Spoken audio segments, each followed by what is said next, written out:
Joaquin Aguilar Mendez is a lawyer with a young family living in Mexico City.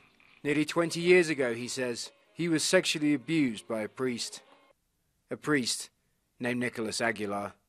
Aguilar had fled to Mexico from Los Angeles, where he was wanted on multiple charges of sexual assault against children. At first, there is obviously disbelief to think and believe I was the only one, Joaquin says.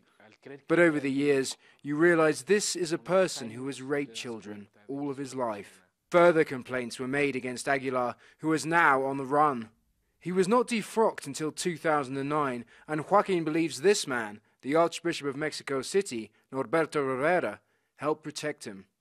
It was Rivera who, in 1987, asked the Archdiocese in Los Angeles to give Aguilar a temporary post, while acknowledging, quote, several accusations of homosexuality against the priest. Alberto Athier also thinks Cardinal Rivera has questions to answer. Athier was himself once a priest. Now he's leading a campaign to prevent Archbishop Rivera from voting in the conclave. We don't think he has not more moral authority to go there and to vote for the next pope. At the Vatican's representation in Mexico, Athier hands in a petition of 15,000 signatures, agreeing with his demand. He says Rivera stripped him of his powers when he began investigating allegations against this man, Marcel Maciel, the founder of a leading Catholic order in Mexico and one-time favorite of Pope John Paul. Athier alleges in a deposition that Cardinal Rivera forced him to take a sabbatical to get him off the case. Jose Barba Martin says he was abused by Maciel in the 1950s, but he and others only went public with allegations some 15 years ago.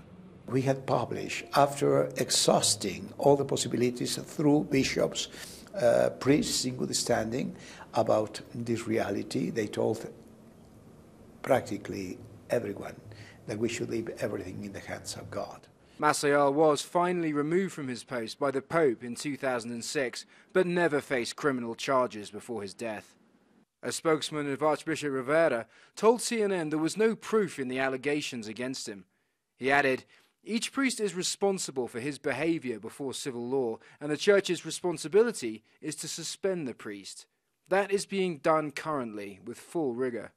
Joaquin never lost his faith in God. He hopes the next pope will be a conciliator and will acknowledge what's gone before.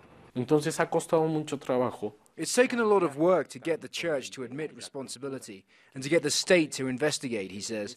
But fortunately, this has influenced the rest of Latin America. We are starting to see more strict laws. But it's not just about making laws, it's about applying them.